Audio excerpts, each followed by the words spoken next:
mass, space, time and energy all become equal to each other. So far, it was largely the philosophers who studied human consciousness, but a serious effort to understand consciousness and walk the path towards ultimate reality was made at the MIT World Peace University in the form of the world's first conference on consciousness, the ultimate reality. We Indians have really lost the our train of which was given by our ancients.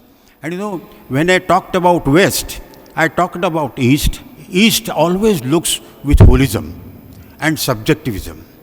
West always looks with reductionism and objectivism, and East looks with really holism and subjectivism. That is the basic difference between the approach. And the mind state or the minds of the Western mind in general is all influenced by reductionism and realism and objectivism. And East mind, even though we are trained under British system of education, we are still basically holistic and subjective. So that's the difference that makes us look at these things differently. Now, let me take the science. Classical physics, it starts with classical physics. Classical physics ostracizes consciousness. It is already taken out. Classical physics is based on ontological principles. Space and unidirectional time are absolute and isotropic. Mass and energy can be created, cannot be created or destroyed. They are conserved. Physical phenomena are causal, continuous, deterministic, local, and local. Locality means where all the interactions and communications amongst the objects occur through fields or signals propagated at the maximum velocity of light. Classical physics assumes observation has no effect on the observed physical system, and it remains intact till the effect of actions elsewhere reaches it. Hence, the system is real. That is the basis. Now, actually, this whole classical physics got shocks after relativity and quantum mechanics, essentially. How, that I will tell you now. When you go to relativity started at 1885 with Michelson-Morley experiment, where what happened was the velocity of light was found to be not affected by velocity of the observer or the source. And that became the constant, universal constant. And based on the universal constant, Einstein developed his special theory of relativity. And later, after about 10 years, he developed the general theory of relativity.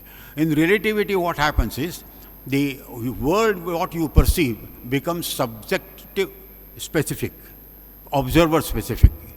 That means observer looks at whatever he looks is something which, for him, some other observer, if looks at that world, will be slightly different, except the causality, causal things. Now, what happened was, when this relativity was propounded, actually, photoelectric effect also was propounded at the same time. The point is, the idea of quantum came at that time, when Einstein was the person who called it, Planck, Einstein, these two people called it as quanta, the basic particle. Now, what happens is, with relativity, the observer gets into science from the back door, not directly, and which science so far lacked. And then what happened was, at the same time, maybe after general relativity of 1916, it so happened that people, when they went on to see the macrocosmos, because relativity mostly deals with macrocosmos. And when you deal with macrocosmos, the problems came that there is a barrier for you, which has been, perhaps Almighty has put that you can't go beyond a particle. particle, nature of particle, what you see is a wave or a particle. If you want to look at particle as a particle, it behaves, it says, okay, I am a particle. And if you want to look at the particle as a wave, particle says, yes, I will be a particle, wave. So, question comes in whether particle or wave is a nature that observer imposes on that thing what is there, or is it its true nature? That's the question. For example, in relativity, it equates mass to energy, mc squared. You know all the people, E is equal to mc squared. Einstein tells you that mass, the space and time is together as a space-time continuum. Now, quantum mechanics, when they went on getting into the details, they came to what called as the conjugate particles, the properties of particles. The properties of particles are such, conjugate properties essentially, momentum, position, time, energy, etc. Now what happens is quantum mechanics tells you that the energy and time cannot be exactly measured of a particle. If you measure energy, the time span becomes bigger, and if you at a particular moment you want to measure the energy becomes infinite. So what happens is they have come to a conclusion, I at least come to a conclusion, that time and energy are mixed.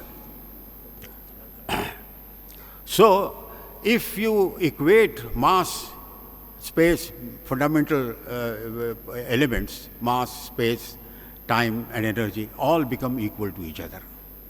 That means they are convertible, and that really supports our cosmology, Prithvi, Aap, Tej, Vayu, Akash, that the whole universe has come out of Akash, which is space.